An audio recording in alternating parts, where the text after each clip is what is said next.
Bienvenidos a todos, hoy vamos a ver inducción matemática. ¿Qué es la inducción matemática? La inducción matemática es una forma de demostración que se usa para probar proposiciones para un conjunto ordenado de objetos o de números enteros. Por ejemplo, probar que el número 2 por n es par para todos los números naturales.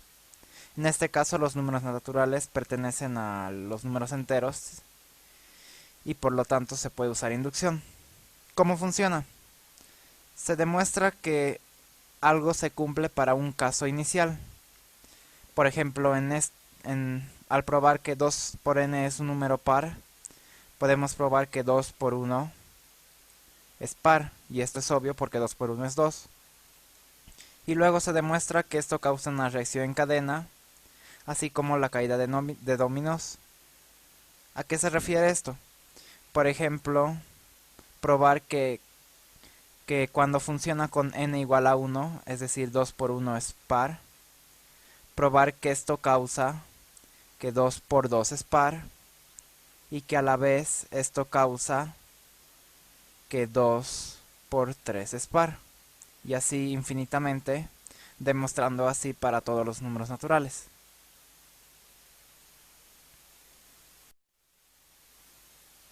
Inducción suave. En la inducción suave probamos para un caso base, así como hicimos en el ejemplo anterior, y luego se prueba que si para cierto objeto o número se cumple, para el siguiente también se tiene que cumplir. Esto va a causar una reacción en cadena, donde cada caso demuestra el siguiente, así como en el anterior ejemplo, y esto se repite indefinidamente. Veamos un ejemplo. Demostrar que 1 más 2 más 4 más 8 más 16 y así sumando todas las potencias de 2 hasta cierto 2 a la n. Demostrar que esto es igual a 2 a la n más 1 menos 1. ¿Cómo podemos demostrar esto? Demostrando que esto se cumpliera para todos los n, que sean naturales. Obviamente no podemos ir probando por todos los naturales, ya que los números naturales son infinitos. Entonces tenemos que probar de una manera general. Probemos primero para el primer caso, que será nuestro caso base. Por ejemplo, para n igual a 1. En este caso tendremos un 2 a la 0, que es 1, hasta 2, sumando hasta 2 a la 1. Esto es 0 más 2, 3. Y esto claramente es 2 al cuadrado menos 1, es decir, 4 menos 1. Entonces ya está demostrado para nuestro caso base. Ahora tenemos que demostrar para todos el resto, y esto lo hacemos mediante una reacción en cadena. Es decir, digamos que se cumpliera para cierto n. Ahora hay que demostrar que si se cumple para este n, esto causa que se cumpla para n más 1. Y esto funcionaría para demostrar, porque haría que 1 cause que se cumpla para 2, 2 cause que se cumpla para 3, 3 cause que se cumple para 4, y así sucesivamente de manera infinita, y por lo tanto se demostraría para todos los números naturales. Por lo tanto, digamos que se cumple para n, es decir que 1 más 2 más todas las potencias de 2 hasta 2 a la n es igual a 2 a la n más 1 menos 1. Y ahora, suponiendo que se cumple esto, hay que mostrar que se cumple para n más 1. En este caso podemos sumarle a este lado y por lo tanto al otro lado también, porque es una igualdad. Podemos sumarle 2 a la n más 1 y así tendremos hasta 2 a la n, y a esto le sumamos más 2 a la n más 1. Como es una igualdad, sumamos al otro lado también y nos quedará 2 a la n más 1 menos 1 más 2 a la n más 1. Vemos que estos dos son semejantes, es decir, son iguales. Así que esto lo podemos escribir como 2 por 2 a la n más 1 y copiamos el menos 1. Y ahora esto es 2 a la 1 y por propiedades de potencias, al multiplicar los exponentes se suman y esto nos queda que es 2 a la n más 1, que sería 2 a la n más 2 menos 1. Y en este caso ya está demostrado, porque esto es lo que queríamos probar que suceda, que sea igual esto. Y entonces ya tenemos que n hace que se cumpla n más 1, y por lo tanto se cumple la inducción y está demostrado.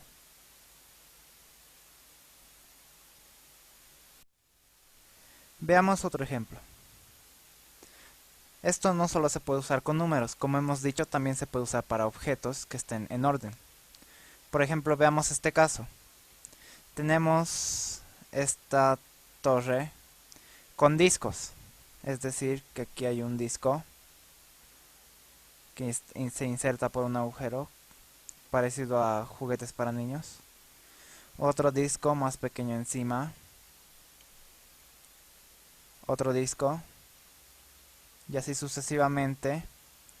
Y hay n discos. Y ahora queremos saber cuál es la menor cantidad de movimientos que tenemos que hacer para llevar, habiendo otras 3 torres más, para llevarlas a alguna de estas 2 torres.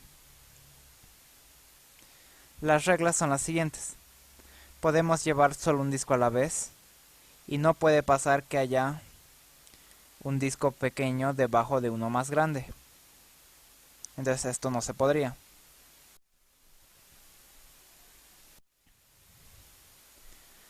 Por lo tanto, podemos tratar de buscar una manera que se cumpla todo esto para casos bases y de ahí por inducción demostrar que se va a cumplir para los siguientes. Veamos qué pasa cuando n es igual a 1, es decir, cuando hay un disco.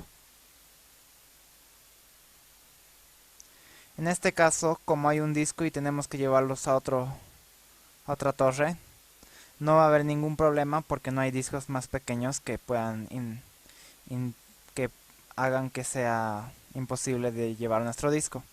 Así que lo llevamos a una de estas torres en un solo movimiento. Y este es el mínimo de movimientos. Ahora veamos el caso en el que n es igual a 2, es decir que tenemos 2 discos. Entonces en este caso tenemos 2 discos y ahora queremos llevarlos a otra torre. Ahora para llevar a otra torre necesitamos que el disco más grande esté ahí, pero por ahora no podemos mover el disco más grande porque hay que mover el de más arriba. Entonces tendremos que mover primero este disco más pequeño a otro lado. Lo podemos mover a esta segunda torre. Y nos queda el disco grande que ya lo podemos mover, digamos, a esta torre, porque a la anterior no se puede mover porque hay un disco más pequeño. Ya van 2 movimientos. Y ahora para terminar esto lo llevamos aquí. Y ya está. Son 3 movimientos en total. Ahora analizando también para n igual a 3. Vemos que pasa algo similar, solo que ahora con 3 discos. Tenemos que mover primero el pequeño a una de las 2 torres, así que lo movemos aquí. Y como nuestro objetivo es mover el de más abajo para que vaya a otra torre, podemos mover ahora el segundo para que esté libre el más grande. Moviendo el segundo aquí porque no se puede aquí, en la segunda torre. Esto es porque en la segunda torre está el más pequeño y no puede haber uno más grande encima del más pequeño. Y ahora nos va a quedar solo el disco más grande que tenemos que mover. Sin embargo, no podemos moverlo porque en las otras 2 torres hay círculos más pequeños. Entonces tenemos que mover a una sola torre todos estos pequeños. No podemos moverla a la pequeña porque taparía de nuevo la grande. Y entonces movemos esta pequeña a esta mediana para que estén acumuladas aquí. Y esta torre de aquí quedará libre para mover el grande. En todo esto ya van 4 movimientos. Y ahora que ya hemos movido la grande, tenemos que traer aquí la mediana. Pero la mediana está obstruida por la más pequeña. Así que la más pequeña la podemos mover aquí. No aquí porque aquí hay que llevar la mediana y si vemos aquí no se va a poder. Pero sí podemos a la primera torre que ahora está vacía. Y así la mediana quedará libre y podremos moverla a donde está el círculo más grande. Y ya por último movemos el más pequeño ahí y ya lo tenemos en un total de 7 movimientos. Ahora, ¿qué podemos ver aquí? Podemos ver que usamos en el primero un movimiento mínimo, en el segundo 3 movimientos mínimos y en el segundo 3 movimientos mínimos y en el tercero 7. Esto podemos verlo como que se suma más 2. Aquí se suma más 4. Y esto aparenta ser la suma de las potencias de 2. Como en el anterior ejercicio ya vimos, esto podemos verlo como 2 a la n más 1 menos 1. Y claramente esto es 2 al cuadrado menos 1. Esto es 2 al cubo menos. Claramente esto es 2 a la 1 menos 1. Y esto es 2 al cuadrado menos 1. Y esto es 2 al cubo menos 1. Y por lo tanto, podemos hacer una hipótesis de que esta es la cantidad mínima de movimientos. Ahora, ¿cómo demostramos esto? Podemos demostrarlo por inducción. ¿Cómo es esto? Para hacer esto, suponemos que ya se cumple para cierto n. Ya hemos demostrado el caso base, así que no habrá problema con eso. Por lo que directamente demostramos que se cumple para cierto n. Es decir, que el número mínimo es 2 a la n más 1 menos 1. Ahora queremos mostrar que para n más 1 va a cumplirse que la cantidad mínima de movimientos va a ser 2 a la n más 2 menos 1. Y ahora, ¿cómo podemos mostrar esto? Pareciera que no hay manera de relacionar un caso al anterior. Pero si prestamos atención al probar los 3 primeros casos, habremos visto que primero, para mover el grande, el resto que están arriba se tienen que acumular en otro lado, digamos en esta torre. Y aquí ya tenemos 2 a la n más 1 menos 1 movimientos. ¿Por qué? Porque tenemos que mover n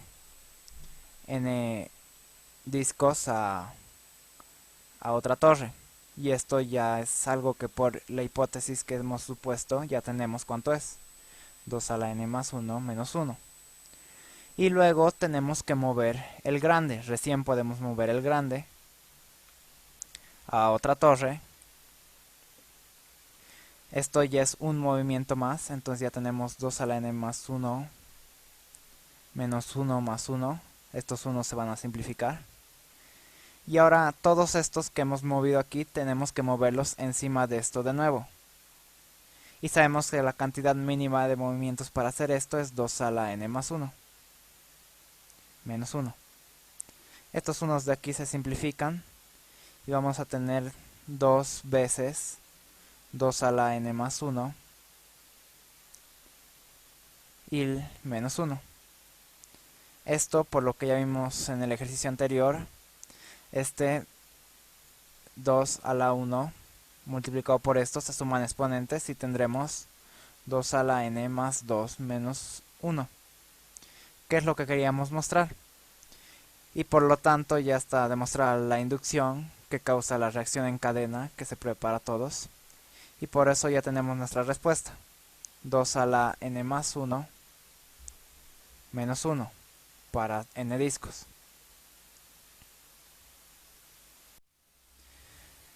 Ahora veamos inducción fuerte.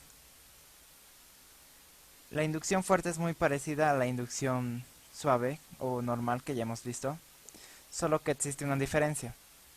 En la inducción suave, si lo viésemos como un ejemplo de dominós, cada dominó hace caer al siguiente. Sin embargo, hay veces que no es suficiente demostrar esto, o no es posible demostrar esto, y por lo tanto podemos necesitar mayores bases para demostrar el siguiente caso.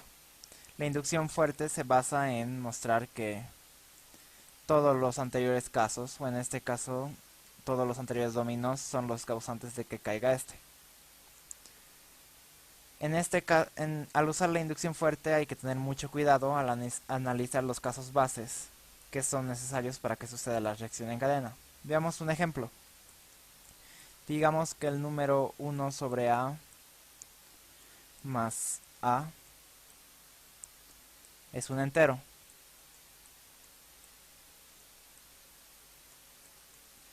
Ahora queremos demostrar que el número 1 sobre a elevado a n más a elevado a n también es entero.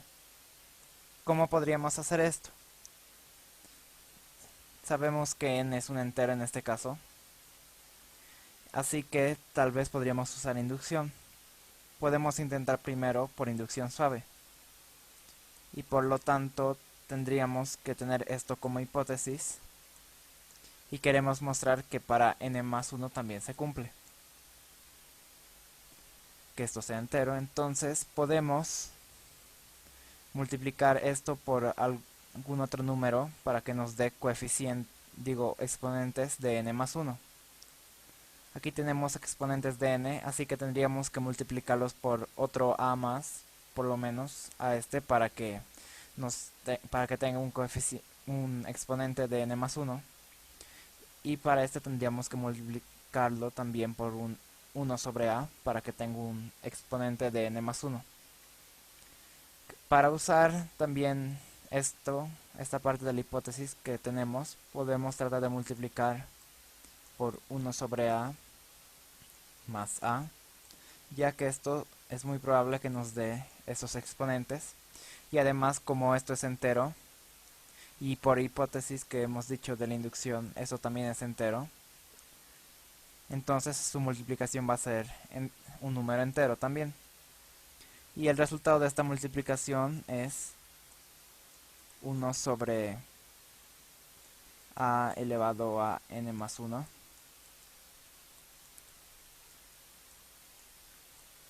más 1 sobre más a sobre a elevado a n más 1 más sobre n más a elevado a n sobre a elevado a la 1, es decir, solo a, más a elevado a n más 1. ¿Qué de especial tiene esto? Que ya tenemos aquí el número que buscamos que sea un entero. Y ahora, como demostramos que este número es entero, podemos demostrar que esto también es entero. Y si esto es entero, entonces al restar esto a todo esto, nos quedará el número que necesitamos, y al restarle un entero siempre nos va a dar un entero, y por lo tanto demostraríamos que el número que buscamos es un entero. Ahora, ¿cómo hacemos esto? Esto lo podemos simplificar, y esto se volverá n menos 1, y esto también lo simplificamos con el a de arriba y se convertirá en n menos 1. Ahora, esto ¿cómo ¿cómo sabemos que es un entero? Parece difícil demostrar de manera directa, sin embargo podemos darnos cuenta que esto es 1 sobre a elevado a n-1 más a elevado a n-1. Y esto sería el caso anterior al caso que hemos supuesto que es cierto, a n. Entonces podemos usar inducción fuerte diciendo que en realidad era cierto esto de que el número 1 sobre a a la n más a la n es entero, que eso era cierto para todos los números anteriores, y diciendo que era cierto para todos los casos anteriores, entonces esto también es entero y ya estaría demostrado. Sin embargo, falta una parte que es analizar los casos bases, dado que estamos usando inducción fuerte. Y por lo tanto hemos visto que para que un caso se demuestre, se tienen que demostrar los dos anteriores. El caso, para que n más 1 se demuestre, es necesario que se cumpla para n y para n-1. Entonces necesitamos dos casos para que se inicie la reacción en cadena. Ya tenemos el caso inicial que nos lo dan para n igual a 1. Ahora tenemos que probar para el siguiente caso, para así tener 2, así que probamos para n igual a 2. Tenemos que probar que 1 sobre al cuadrado más al cuadrado es un entero. Esto lo podemos analizar multiplicando, como hemos hecho al probar la inducción, 1 sobre a más a por 1 sobre a más a. O también se podría escribir 1 sobre a más a al cuadrado. Y esto, al ser un cuadrado, podemos hallarlo fácilmente. Sería 1 sobre a al cuadrado, el primero al cuadrado, más el doble del primero por el segundo. 1 sobre a por a es 1, porque se simplifican las a's y solo nos queda 2 entonces. Más al cuadrado. Aquí ya tenemos el término que buscamos que sea entero y vemos que está sumado con un 2 para llegar a 1 sobre a más a al cuadrado, y ese número sabemos que es entero porque 1 sobre a más a es entero y un entero elevado al cuadrado va a seguir siendo entero. Si es entero le quitásemos este 2, nos seguiría siendo entero porque le hemos quitado un número entero y nos quedaría la expresión que buscamos, 1 sobre al cuadrado y al cuadrado. Y por lo tanto este término también es entero, y al tener dos casos bases, la inducción puede iniciar su reacción en cadena y así se demuestra. Ahora veamos lo que es descenso infinito.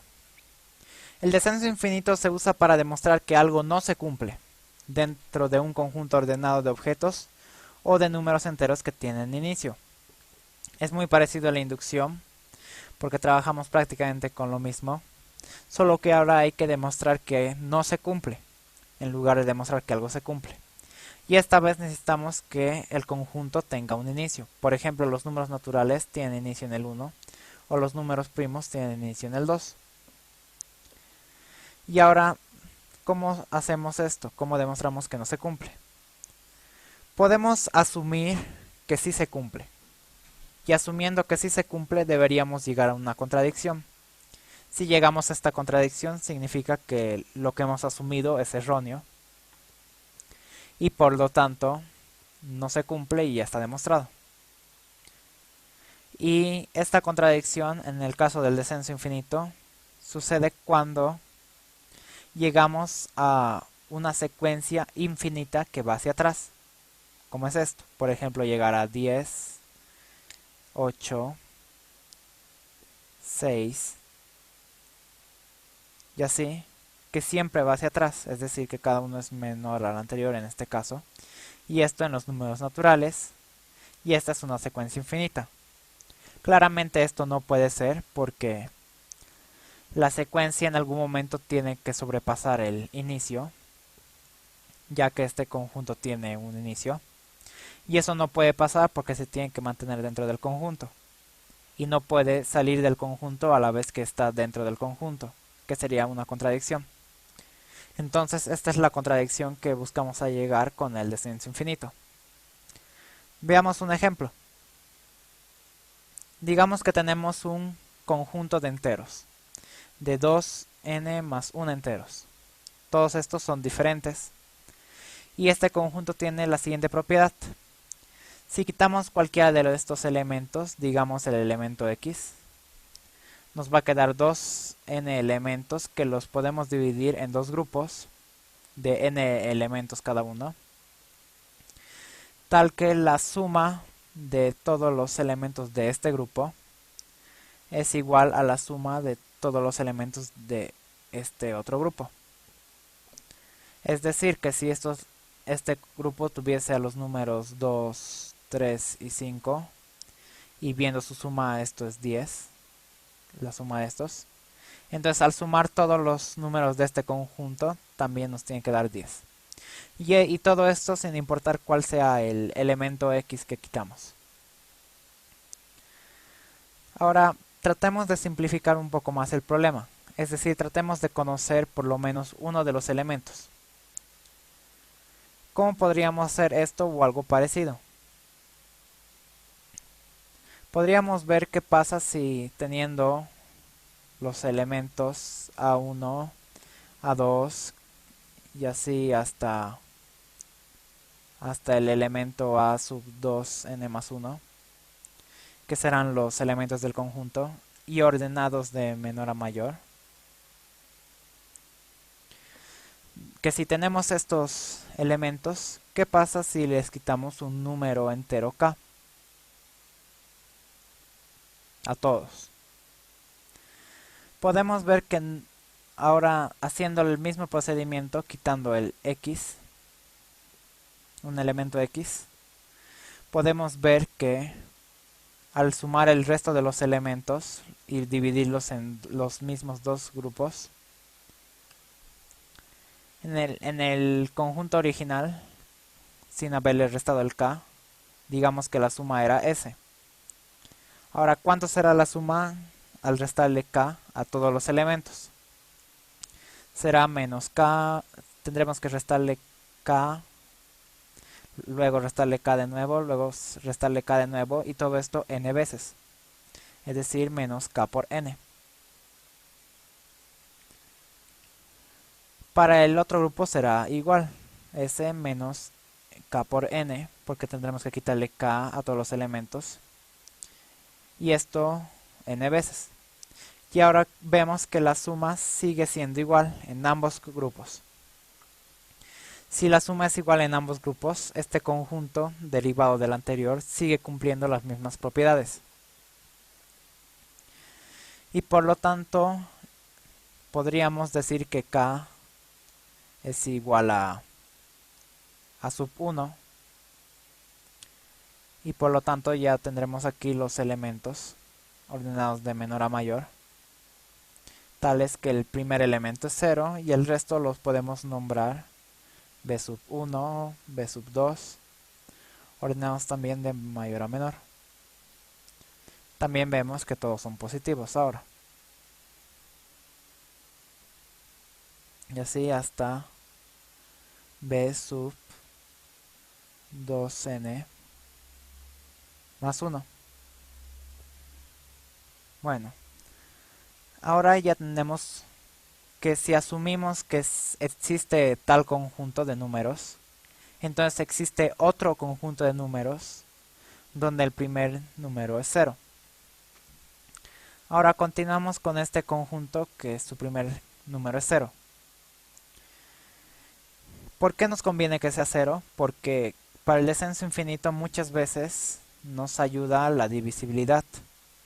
Es decir, por ejemplo, el número 16 lo podemos dividir entre 2 4 veces. El número 32, por ejemplo, lo podemos dividir entre 2 5 veces. Pero no va a haber número entero, aparte del 0, que lo podamos dividir infinitas veces entre cierto número. ¿Qué pasaría si hubiese? Tendríamos 2 por 2 y cada vez y esto crecería, y digamos que el número es n, y en algún momento esto sobrepasaría al n. Lo que no es posible porque si un número divide a otro, el número que lo divide tiene que ser menor o igual. Pero esto no es cierto para el 0, porque 0 entre cualquier otro número sigue siendo 0, es decir, no cambia y lo podemos seguir dividiendo. Entonces, por eso nos conviene que esté 0 al tratar de buscar un descenso infinito. Ahora, digamos que existe ese conjunto y ya tenemos también el conjunto 0, b sub 1 y así. Ahora, ¿qué pasa si el número que excluimos sería 0? Tenemos que los dividimos en dos grupos con n elementos cada uno. Y digamos que la suma de aquí es q. Y de aquí también va a ser q, la suma. Entonces ahora, ¿qué pasaría si quisiésemos sumar todos los elementos del conjunto?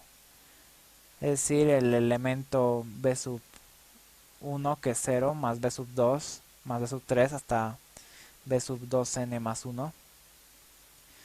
Entonces el 0 ya no lo contaríamos y solo tendríamos que sumar b sub 2 más todos los elementos hasta b sub 2n más 1. Y todos estos elementos los hemos dividido entre estos dos conjuntos, que cada parte suma esto. Así que si sumáramos todos los números en total entre estos dos conjuntos, sería como sumar la suma de los dos conjuntos. Es decir, q más q, esto es 2 veces q. Ahora que tenemos 2 veces q, este número es par. Y esto ya nos está dando una pista. Esto sería la suma de todos los elementos del conjunto, desde b sub 1 hasta b sub 2n más 1. Y también si excluyésemos cualquier otro número del conjunto en lugar de este 0, la suma, si bien ya no sería q porque sería menor, al sumar entre ambos grupos, el grupo digamos n' y el otro grupo también con n', es decir, y ambos igual con n elementos. Ahora que el 0 no es el que hemos excluido, las sumas son diferentes. Y digamos que son sus sumas r. Y estas sumas, al sumarlas, tendríamos 2r. Y cuando quisiéramos hallar de nuevo la suma de todos los elementos del conjunto, que ya sabemos que es 2q, al sumar el otro elemento, digamos el a sub x, tendríamos que un número par más otro número es un número par. Para que esto se pueda cumplir, el número a sub x, que pertenece al conjunto, tiene que ser también par. Porque si no tendríamos par más impar es par, lo que no es cierto. Ahora que ya tenemos esto, podemos repetir esto para todos los a sub x posibles. Y llegaríamos, bueno, no es a, es b, a todos los b sub x posibles. Y llegaríamos a que cualquier número b sub x de nuestro conjunto sería divisible entre 2.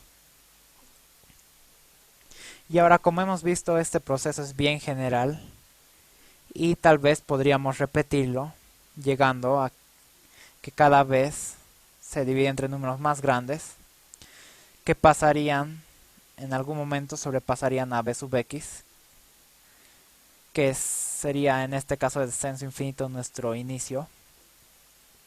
Y al sobrepasarlo llegaríamos a la contradicción que ya hemos dicho. Entonces, veamos si este proceso se puede seguir repitiendo.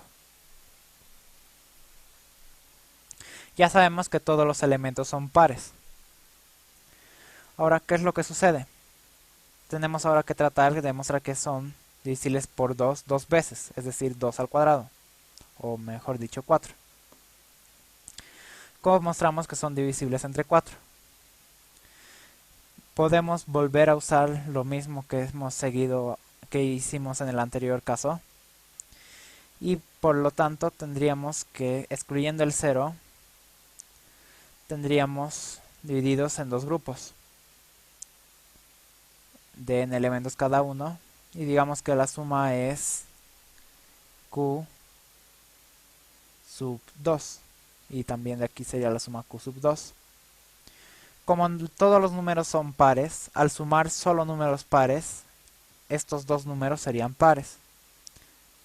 Entonces podríamos escribirlos como 2 por algún número, tal vez un q sub 2 prima, y este también tal vez un 2 por q sub 2 prima, y al sumarlos nos darían 4 q sub 2 prima, que es un múltiplo de 4, y usando lo mismo que hicimos en el anterior caso, sabemos que esto es la suma de todos los elementos, porque el 0 al sumarlo no va a contar en nada, y por lo tanto la suma de todos los elementos es un múltiplo de 4. Y una vez más sabemos que todos los números son pares, así que si excluyésemos otro número que no sea el 0, nos quedaría un grupo de números de n números pares, y este grupo nos daría de suma, digamos, r sub 2, y otro grupo también de n números pares que nos daría r sub 2 también de suma. Sabemos que estos r sub 2 es un número par porque hemos sumado números pares solamente, sin ningún número impar. Y entonces al tener números pares, estos dos números podemos escribirlos como 2r sub 2 prima y 2r sub 2 prima también. Y al tener estos dos números, al sumarlos tendremos 4r sub 2 prima. Y esto al sumar el elemento que excluimos, digamos que era b sub x, nos tiene que ser igual a la suma de todos los elementos, que es 4q sub 2 prima. Y como esto es un múltiplo de 4 y esto es un múltiplo de 4, por el mismo argumento que el anterior, esto también es un múltiplo de 4. Entonces todos los números a sub x, repitiendo el proceso para todos los a sub x, tienen que ser un múltiplo de 4. Es decir, 4 por algún k. Y hemos visto que este proceso ha sido prácticamente igual al anterior. Y ahora podemos decir que este proceso lo podemos seguir cumpliendo para siempre sin un final. Y aquí tenemos nuestra contradicción, nuestra secuencia infinita, porque un número no puede ser siempre un entero no puede ser siempre divisible por otro. La única posibilidad es que el número sea 0. Y entonces todos nuestros elementos tienen que ser 0. Pero aquí tenemos otra contradicción, porque al principio hemos dicho que todos estos elementos son diferentes. Y ahora que hemos hallado una contradicción, hemos demostrado que esto no se puede cumplir y ya está demostrado.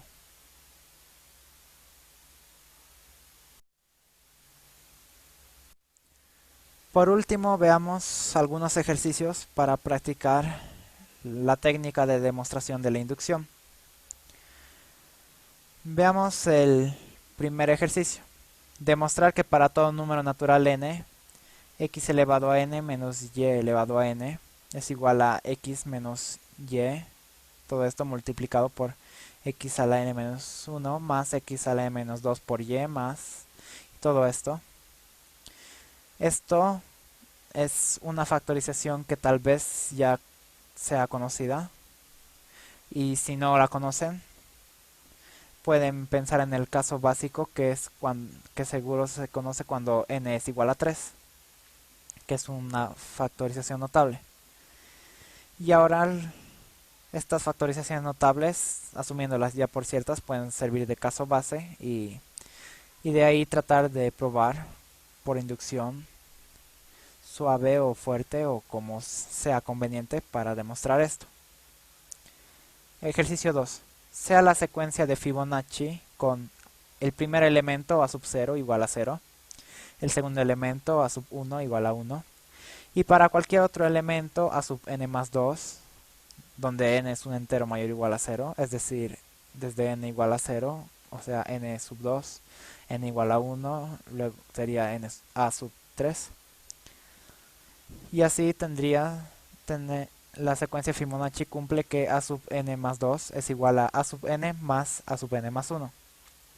¿Qué quiere decir esto? Que cada número de esta secuencia es la suma de los dos anteriores. Si el a sub 0 es 0 y el a sub 1 es 1, el siguiente número sería la suma de los dos anteriores, 1 más 0, 1. El siguiente sería 2, porque 1 más 1 es 2. El siguiente 3, porque 1 más 2 es 3. El siguiente sería 5, porque 2 más 3 es 5. Luego tendríamos 8, porque 3 más 5 es 8, y así, infinitamente. Probar que para cualquier a sub n más 2, este a sub n más 2 es igual a 1 más la suma de todos los elementos hasta a sub n. Es decir, la suma de todos los números anteriores, sin incluir el anterior, el directamente anterior, y a todo eso sumado 1. Esto también se puede demostrar por inducción. Tal vez sea más conveniente usar inducción fuerte, y no olvidar tener cuidado de los casos bases, que sean los necesarios para iniciar la reacción en cadena. Ejercicio 3. Probar que 2 elevado a 3 elevado a n, por si acaso aquí no hay paréntesis entre 2 a la 3 a la n, así que no se cumpliría eso de la multiplicación. Es 2 elevado al resultado de lo que sea 3 elevado a n. Dicho eso, probar que 2 elevado a 3 elevado a n más 1 es múltiplo de 3 elevado a n más 1 para cualquier entero mayor o igual a 0. Esto igual se ve que se puede demostrar por inducción y pareciera que se podría demostrar por inducción suave. Ejercicio 4. Probar que cada número del triángulo de Pascal está dado por la siguiente fórmula. Si el número está en la fila n y la columna k, el número, que así se lo denota, n arriba y abajo un k, todo eso entre paréntesis, que este número que está en la fila n y en la columna k, esta fórmula es la que da el número. ¿Cuál es el triángulo de Pascal? Porque por si no lo conocen, el triángulo de Pascal es un triángulo donde todos los números de los costados son unos, de los números de los extremos, y el resto de los números es resultado de la suma de los dos de arriba. Por ejemplo, 2 es 1 más 1, 3 es 2 más 1, 3 es 2 más 1, debajo de 1 y 3 estaría 4, debajo de 3 y 3 estaría 6, debajo del otro 3 y 1 estaría 4, los extremos 1, y así se va formando. Y aquí las filas y las columnas se empiezan a contar a partir del 0, así que esta sería la fila 0, esta sería la fila 1, esta la fila 2 y esta la fila 3 y así.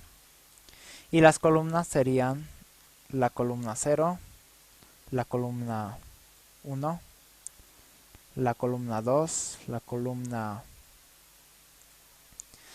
columna 3 y así sucesivamente. Y hay que demostrar que todo esto está dado por la fórmula que ya se mostró, donde el signo de exclamación es factorial. Por si no se conoce, n factorial es igual a n por n menos 1 y así por todos los números hasta el 1. Y caso especial es que 0 factorial es 1. Este es un caso especial por convención. Dado eso, habría que demostrar esta fórmula. Y la inducción se basaría en el mismo principio de cómo se forma el triángulo de Pascal. Demostrar que cada número es resultado de los dos anteriores. Y con esto hacer una inducción que se cumpla, que construya este triángulo de Pascal de manera infinita. Ejercicio número 5. Probar que x al cuadrado más y al cuadrado más z al cuadrado es igual a 2 por x por y por z. Mostrar que esta ecuación no tiene solución en los números naturales. Esto también se hace por inducción. En este caso se puede ver que es más probable que se haga por descenso infinito, ya que tenemos que mostrar que algo no se cumple, es decir, que no hay solución a esto. Y eso sería básicamente. Y ejercicio 6. Sea k y n enteros positivos.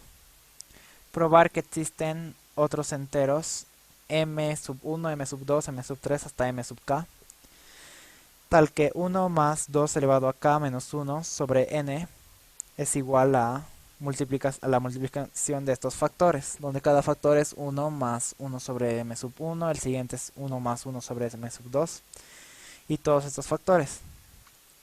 Esto igual se puede ver que se puede hacer por inducción. Sin embargo, en este caso la inducción es un poco diferente a lo que se podría creer, ya que primero habría que mostrar, en este ejercicio primero se sugiere mostrar que se puede escribir en cierta cantidad de factores, no importa que sea solo hasta m sub k, puede haber hasta más m's, que sería un primer paso inductivo, la primera inducción que se use, y después volver a usar inducción para mostrar que estos factores los podemos reducir a que queden solo k factores. Y así sería este último ejercicio. Bueno, eso es todo. Espero que les haya gustado el tema de inducción matemática y hasta la próxima.